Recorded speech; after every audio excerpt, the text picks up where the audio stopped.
Hello and welcome to my lecture on cookies, sessions, and authentication. This lecture is copyright Creative Commons Attribution, audio, video, and slides. So when we're talking about this topic, we're actually bringing a lot of parts together. We're going to have PHP, the request response cycle, request headers, and so we're just like connecting a bunch of things and trying to bring them all together, sort of solve one problem, and that is solve this problem of a web server could be communicating sort of simultaneously with hundreds of different users sitting in hundreds of different browsers, and how, when a request comes in, how the web server knows which of those browsers it's come from, so it can match them up from one to the other. And so the short version of this is the browser has this thing called cookies that allow us to sort of keep track of where we've been, drop a little cookie like in Hansel and Gretel. And the server has this thing called a session that it stores on its hard drive that then the application can use the cookie to pick the right session. And so that way, regardless of the number of browsers, as long as it can set a cookie on each one that's different and mark it, then it can sort of reassociate the data and have some kind of a state or context so that when you get the next request, you're not starting from scratch every single time. And so this is why there are sites that, some sites you close your browser and open back up, they don't stay logged in. And some sites you close your browser and open it back up and they still are logged in. And so there's different kind of cookies. There are temporary cookies, there are permanent cookies, cookies that are designed to last for months, and cookies that are designed to last for just until you close your browser. And so like I said, when a server is interacting with all these different browsers, it needs a way to mark each one. You could just call this number 1, 2, 3, 4, 5. As long as you could say this is number 1, and everything that came from 1 was marked as from 1, and number 27 was always marked as 27. And so we add this notion of cookies. And the idea is that if I am a web server and I meet a new browser, it's like I've never met you before, I haven't marked you, I'm going to scribble something on you. It's like scribbling a post-it note. You know, it's like scribbling a post-it note.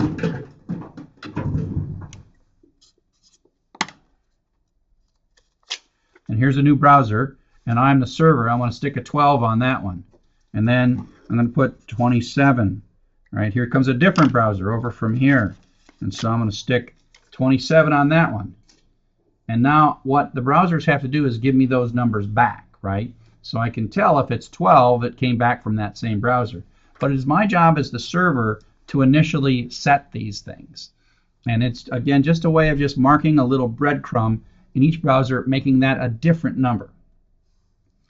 And so the way it works is when the browser requests a web page, when the browser out here sends a GET request to or a POST request to a server, the server looks to see whether it's been marked or not. And if it hasn't yet marked it with this little sequence number, it makes up a number, creates a little bit of data on itself, gives this the number 12, and then sends 12 back. We call that a cookie. And the web browser is responsible for storing the 12, whatever it is. It's more complex than that. And there's many of these cookies. Each site can have as many cookies as they like within limits. And so then when the user clicks something else and asks for another page, this 12 is bundled up and sent along with the request. And so that way the server can connect back up and say, oh, I marked you as number 12, and there you go. So the browser is responsible for maintaining the server's cookies, but the browser keeps them all separate, like in little shelves. Each server gets their own set of cookies, and they never share cookies across servers. That would be a terrible security violation. But within each server, cookies have different kind of expiration dates. And so, for example, here is a screen that you can look at to take a look at the cookies stored for a particular site. And let me see if I can bring this up in Chrome. So here I have this in Chrome myself. And this comes from looking at the developer console. And here I have a couple of cookies. And the cookies, you'll notice, are connected to the host. If I navigated, it would only be showing me the cookies from the host that I was currently at. So these are the cookies that are going to be shared with this host. And you can see I got a couple of different ones. They got big random ugly strings. I've got one that is a session cookie, which means as soon as I close the browser, this cookie is discarded. And I have another cookie that goes until Halloween, which is a month and a half from now. And so this is data that is sitting on the server for me. This is data that is sitting on my browser. Now, if I click on a button, because this was stored by previous request, the browser is required, if it's going to the same server, to pack all that stuff up and send it. So I'm going to watch the network here. And I am going to click on the About button. And you can see the About request. So the About request was the request for this particular page. And if you look at the request headers, and these request headers are what was sent. And it sent a bunch of stuff, yada, yada. But one of the things it did is it sent as an incoming to the server request, it hooked up all these cookies and concatenated them all together and sent them. So that cookie is now known on every request. And if I hit back and I look at index.php, you'll notice that the cookie is sent on that one as well. And so the server sets the cookie, and if I look in resources under cookies, the cookies are still there. But every time I ask for another page, all the cookies are sort of loaded in and sent back. Now, just to emphasize how these cookies belong to me in the browser, I can actually delete these cookies. This is my session cookie for PHP that keeps me logged in with PHP. This is a long-term cookie that allows me to close my browser and open back up and be still logged in. I've deleted that. These two have to do with tracking. I'll delete those too. So I just whacked all my cookies. They're all gone. And so I am about to click another button. I'll just click this Sugi to reload the index. Let's go back over to network here, and you'll see something happen here. Okay, I haven't hit it yet. So I'm going to hit Sugi, which is going to make another request. Now I've killed all my cookies, so there are no cookies to send. Okay, so this index.php, if you look at the request headers from here to here, no cookie was sent. So the server goes like, whoa, you're a brand new browser. I've never met you before. I'm going to pick a large random number, and I'm going to set a cookie for you. So if you look at the response headers that came back, it said, hey, Mr. New Browser, please store in my little shelf a string called PHP sesh ID, and here is my session ID to use. And so the first time you come in, you're given a new session. Now the interesting thing is, I'm not logged in anymore. The act of deleting those cookies meant that it lost all track of who I was, the fact that I was logged in, and it thinks I'm a brand new person. Now I can log in again and get those cookies set up, etc., etc. But the fact that I have a session does not automatically, the fact that I have a session does not automatically mean that I'm logged in. But I do now have a session in this server. Okay?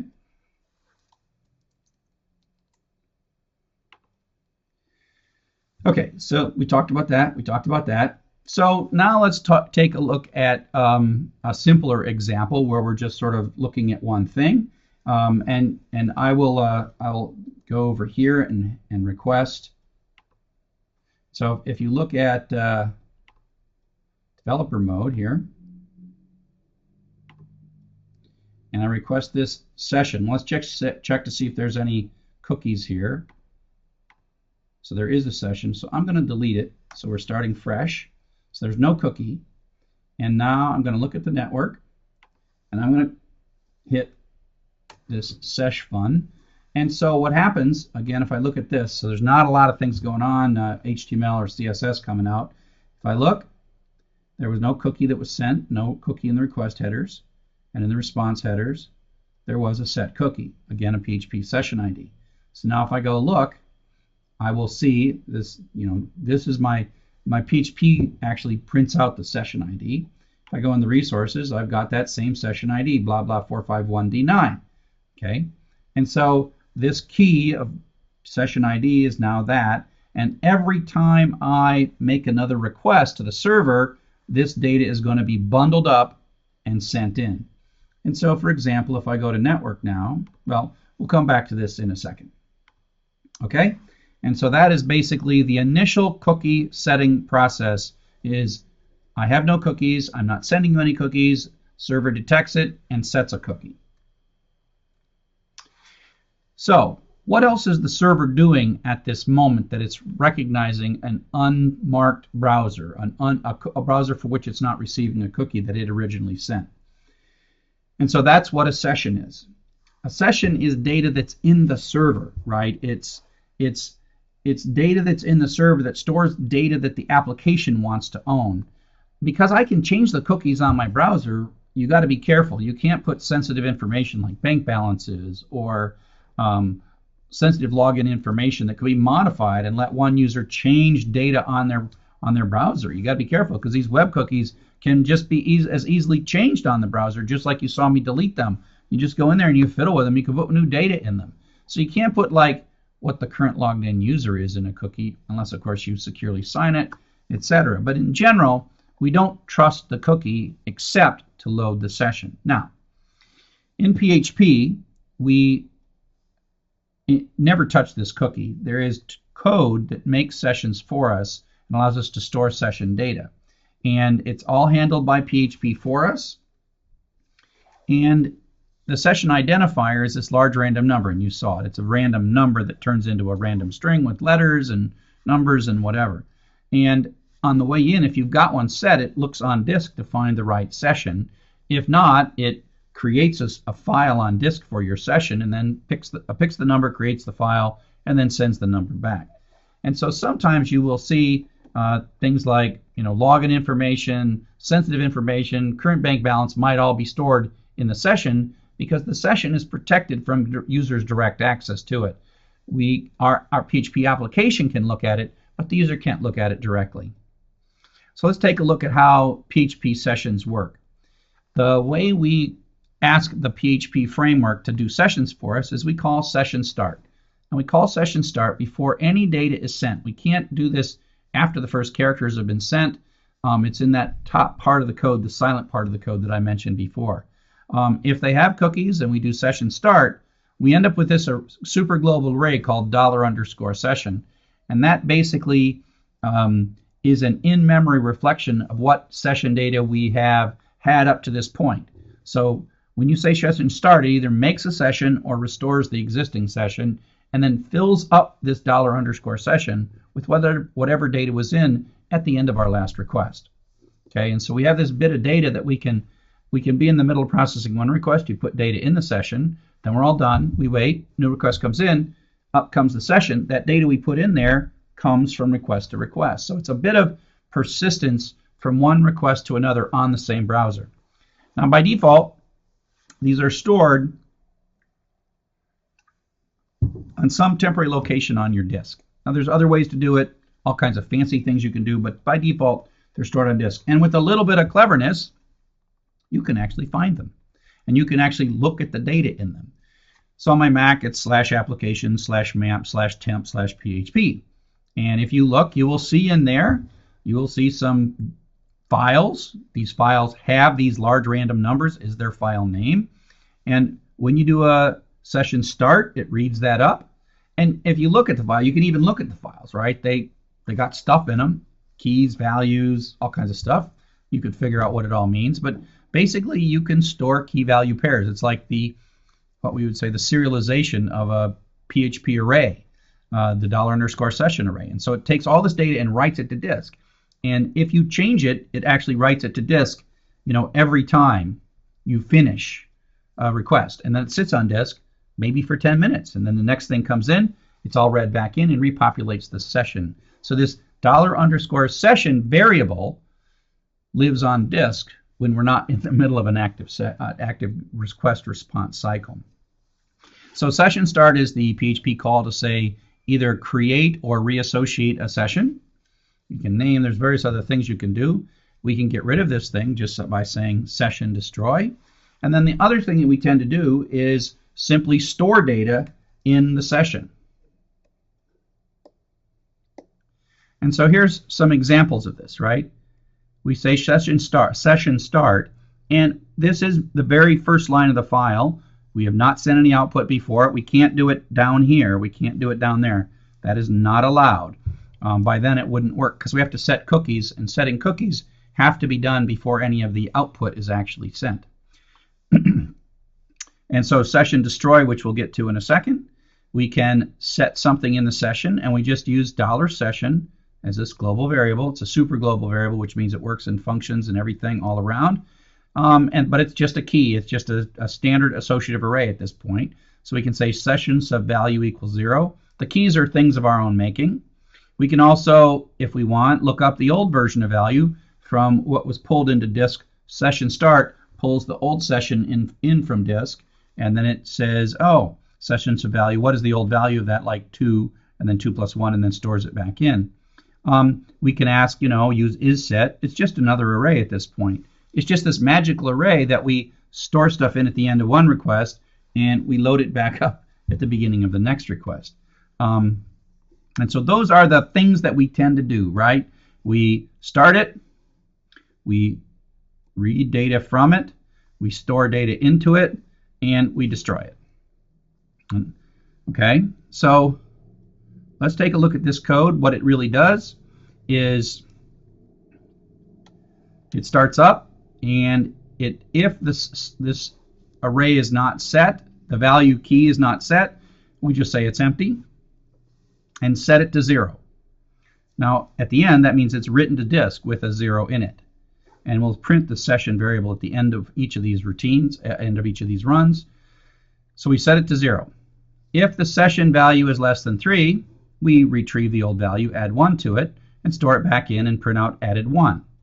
And if it's greater than or equal to 3, which means we're going to run this else, we're going to destroy it, start it, and then say session restarted, and away you go.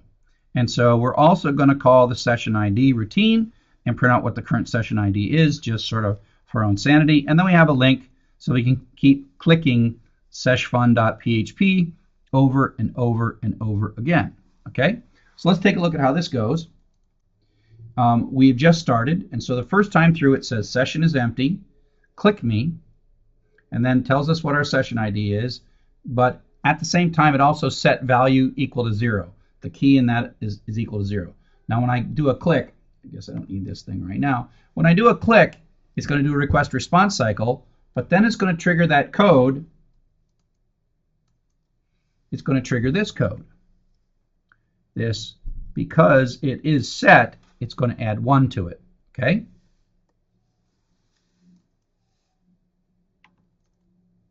So I'm going to click it, another request response cycle. Oops, sorry. Gotta switch to back from pen mode. So now I click it, and it's going to work. And so I've added 1 to it. The session ID stayed the same, and that's because the cookie is in our browser, and every time we send the request, the cookie's going in, so we're hooking up to the same session. So I can add another 1, so it becomes 2, and it's running that middle part of that else. Now it's 3. Now the next time I click it, it's going to be equal to 3, and so it's going to hit the session destroy and session start to reset it, and then the array is going to be empty because we didn't actually set it to anything. So we just keep doing it. 0, 1, 2, 3, reset. Okay, so that's the basic mechanics of sessions, is that this variable, whatever that is, and there can be lots of things in here, right? Lots of things in here. It's something that is now stored on the hard drive.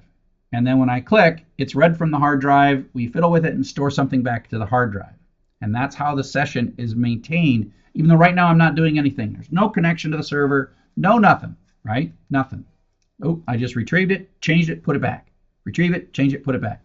And so this is writing to the hard drive. It's like a database, except that it's just a special kind of data that lives on the hard drive. Okay? So that's that particular program. Okay, so we already did that. Blah, blah, blah, blah. Okay, I want to sort of switch gears a little bit. Again, I said we're talking sometimes about technical things. Now we're talking about the request response cycle. And if you do a post and the post actually sends you data back and then you hit the refresh, you've probably seen this on ill-behaved web applications where it says, do you want to resend the form data? And you're like, oh, do I? I have no idea what you're talking about. You get this pop-up that's just really is trying to explain what's going on. So let me show you what's going on. So let's go back to the post-based guessing game. Right? So here's our guessing game. And if you remember it, 40 is too low, 43 is too high, and 42 is just right. It's a great guessing game, right? So if I take a look at the developer console for a moment, and I look at network, if I put in 41 and I press submit, this is a post request. It's not a get request, otherwise the parameters would be up here, but it's not. So it's a post request. And so you'll see that there is a post, and it sends the data, and it sends the form data right here, guesses 41, and then the response is the HTML that draws this. Okay, so we did a post in, and HTML came out. So now the problem is when you press refresh, let's go back to network here. When you press refresh, it wants to rerun the last operation, which was a post operation. But the problem is a post operation can modify data. So it's not sure that's a good idea, but you're pressing refresh after a post operation. So it goes like, the page that you're looking for used information that you entered. Returning to that page might cause action that you took to be repeated. Do you want to continue?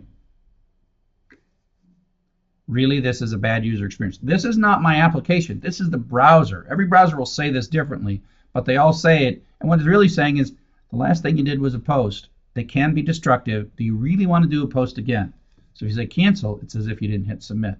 So this is kind of tacky. If you hit continue, then it runs the post again. Now in this case, it didn't actually hurt anything because it just ran the same guess. So it didn't look bad, but then just hitting refresh, tacky, tacky, tacky. Okay? So how do we fix this, right? This is the problem. This is a bad version of guess. So let's take a look at this code. Well, again, double posts are bad. They're a bad user experience. It's dangerous. It can hurt data. You can try to delete the same data twice, or you can delete more data or something like that. And so it is a user experience that's completely out of your control. And so what we do here is take advantage of part of the HTTP request response cycle protocol and use what's called a location header. And if the application has not yet sent any data, the response data like the HTML itself, it can actually send a header that says, you're at the wrong place. Go somewhere else. Originally, this was there for websites that move from one place to another as the web evolved. But we also use it now as a way to solve this problem of a post and a refresh. And what we do is we say, you know what? We're not going to actually generate data and the post output. We're just going to redirect back to ourselves with a GET request and then generate the output from a GET request. Okay, so it was originally used for these websites that moves, but we can use it now in our application to eliminate this sort of double post problem and hitting refresh and seeming silly. So there's a PHP routine called header, and you have to tell it what kind of header, and the header that we're going to use is the location header. And if you look at the header documentation, the first thing it says is, hey, you got to call me before you send any output. And this is why we put that less than question mark PHP like right at the beginning of the file with nothing, not even a blank, not even a blank. You can mess yourself up badly. And so that causes the error that says this location won't work. Okay, so that causes the location not to work. So here's how a redirect works, okay, in actual code. So let's take a look at this. This is redir1.php. So what we're going to do here is we're going to make a form, and the form is going to have a number in this field name where, and then we're going to post it. And this isn't very meaningful code, but again, draw the line here. So the code down here is the view, and this is kind of the model/controller. This is the silent part. Above is the silent part. And so in this code, we are going to start our session, and we're going to check to see if the where value is set. If it's a GET request, it just comes through here. Okay. So if there's post data, there's where value that comes from our field. If it's a 1, we're going to redirect to ourselves, redir1.php. If the post data is a 2, we're going to redirect to a location with a parameter on it, reader 2. And if it's a 3, we're going to redirect to a website completely far away. This originally was kind of like the main reason for doing this, because it was go away. This is not where the site is. But these two are more we're going to redirect right back to ourselves on the same server, which is what we're going to use in the post. Okay? So let's play with this one right here. And this is going to be called reader1.php. Okay, so this is just a GET request. We did a GET request. And if I'm going to redirect to myself, this is going to be a post. And you're going to see, you see that it did a post. And if you look at this post, it sent the value 1 in the where. Okay? But then if you look at the response headers, because we hit the header command, the header says location is reader1.php, right there, reader1.php. So what that tells the browser when it sees it, and there's actually no response, there's no HTML data did not come back from this post request. If you look at the code,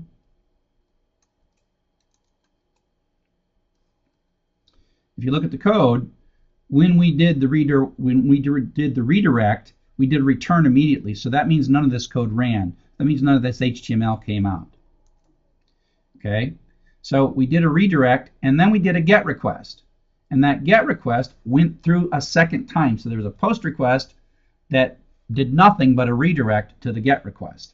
And then the GET request, if you look at the code, the GET request fell through because there was no post data. This is a GET request. It's the second request. And so then the HTML comes out, right? So if we look at the second request, that's why the HTML came out.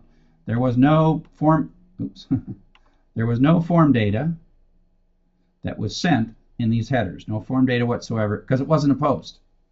Okay? So if we remember, 2 means it's redirecting to some other file with a parameter. So you can put parameters on these things as well. It doesn't have to just be a single PHP file. And so we redirected. And so we hit the redirect1.php. And if we look at the headers, it said,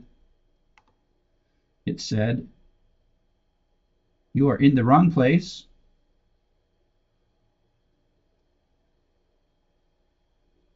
Go to reader2.php. So the browser immediately, without even sort of blinking, went and did a GET request. And so this request is a GET request.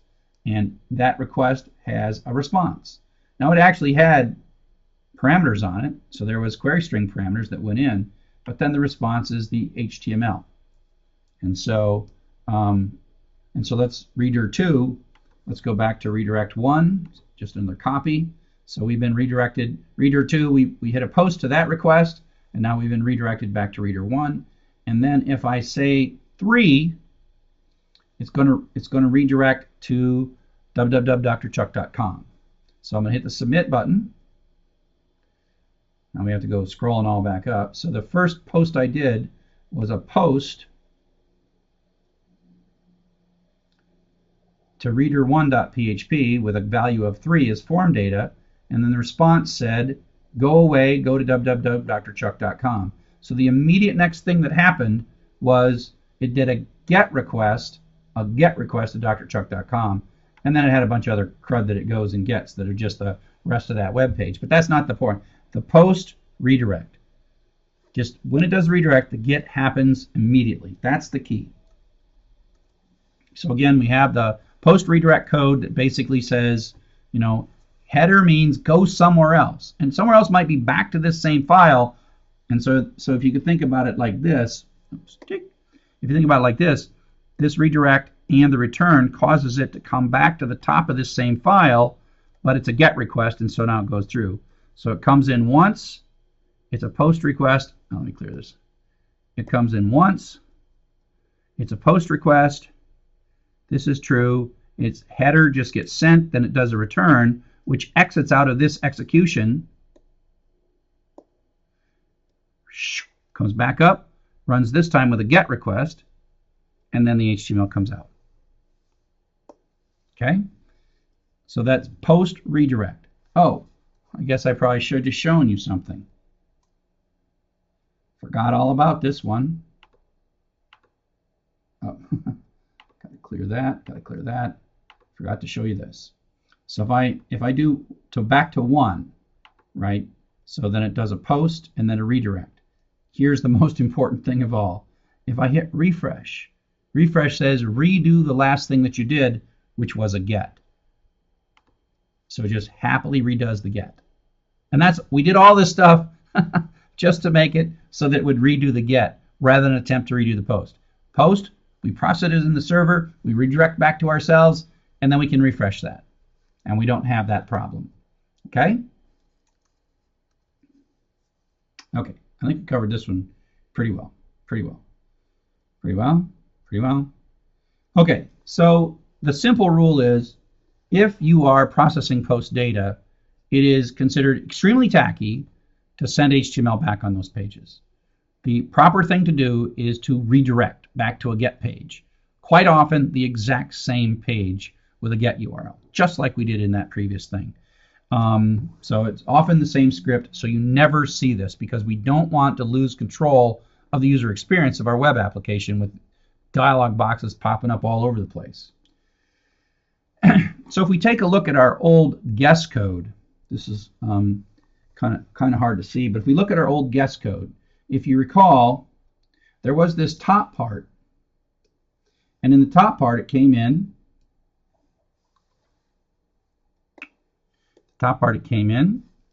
If there was post data, it checked to see the data value, and then set this message value,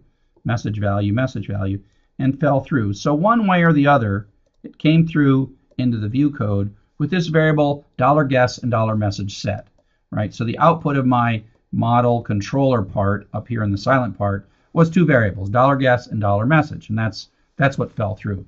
Okay. And then of course, if we look, and when we take a look at what comes in here, we got these 2 variables that are coming, and we print the message, and then we put the old guess in the variable. Let's see if I can find that.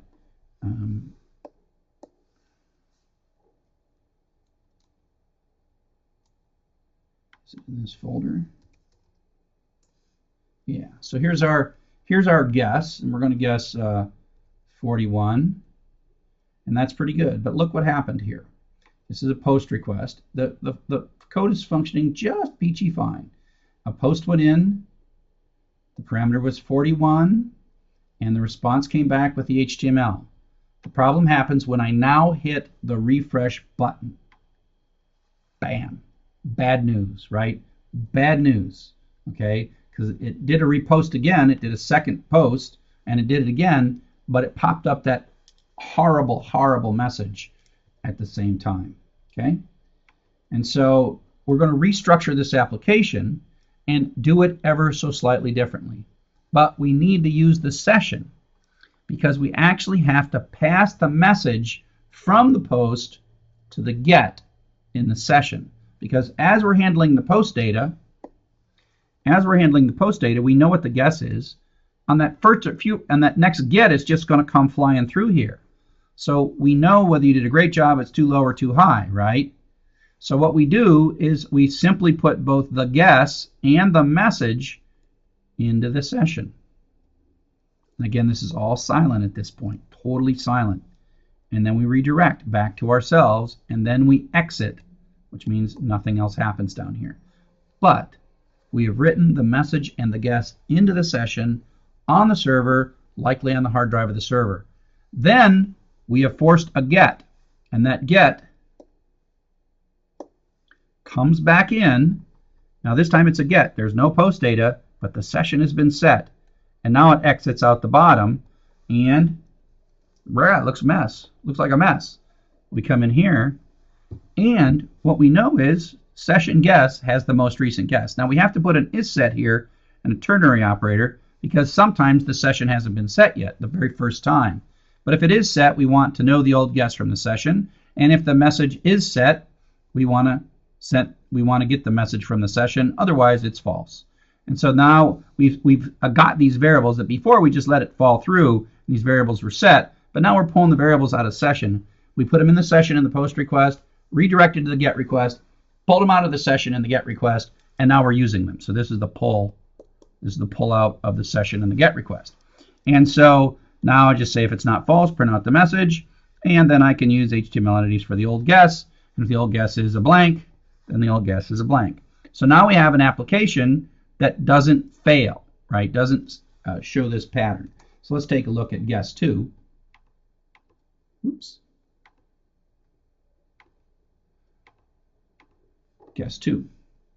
And so this is a GET request. And now we're going to say 40.